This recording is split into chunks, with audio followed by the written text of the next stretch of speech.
ओम। गले लगाइए, अपनों को गले लगाना, देश को मजबूत बनाना। एक दिन न जाति बचेगी न देश। स्वतंत्रता दिवस के मौके पर सामने आई एक घटना जिसमें एक दलित पंचायत अध्यक्ष को झंडा फहराना से रोक दिया गया।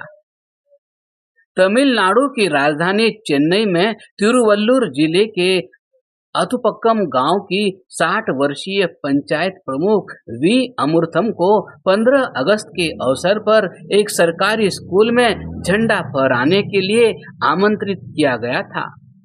हालांकि बाद में उन्हें आने से मना कर दिया गया। दरअसल उन्हें बताया गया कि गांव के अन्य पंचायत सदस्य और इसके सचिव एक ऊंची जाति वन्यार जाति के हैं और उन्होंने ही 15 अगस्त को पंचायत प्रमुख को झंडा फहराने की अनुमति नहीं दी थी।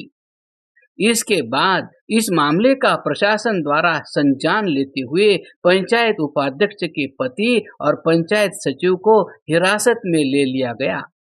15 अगस्त के 5 दिन बीत जाने के बाद यानी 20 अगस्त को वी अमरथुम ने जिला कलेक्टर और एसपी की मौजूदगी में झंडा फहराया। ये सभी घटनाएं समाज की उस बीमार मानसिकता को दर्शाती है जो संविधान में लिखी बातों को नकारने से जरा भी गुरेज नहीं करती, क्योंकि सदियों से दिमाग में मौजूद जातिवाद का दिमाग संविधान में लिखी बातों को भी मानने को तैयार नहीं होता।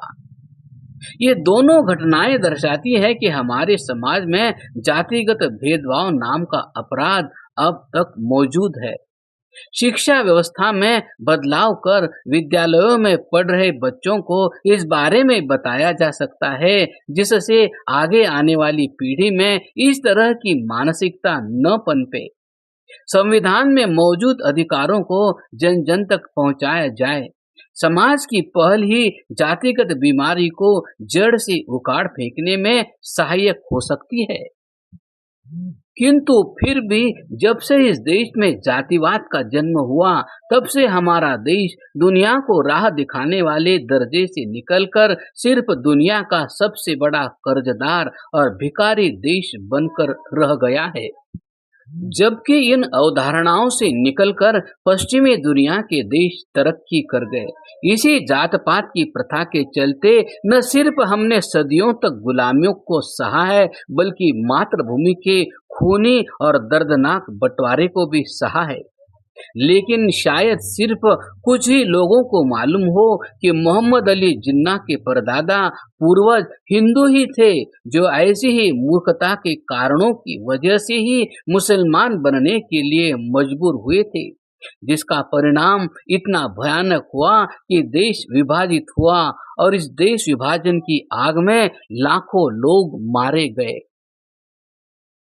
अब देश के लोग यह सोच रहे होंगे कि उन्हें जातिवाद के कुचक्रों से निकालने के लिए कोई अवतार या राजनीतिक दल आएगा तो भूल जाओ, निकलना खुद ही पड़ेगा।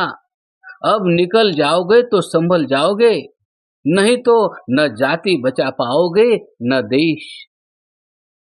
इसके साथ ही गले लगाइए इस पुस्तक का पठन समाप्त होता है। ओम शांति शांति शांति।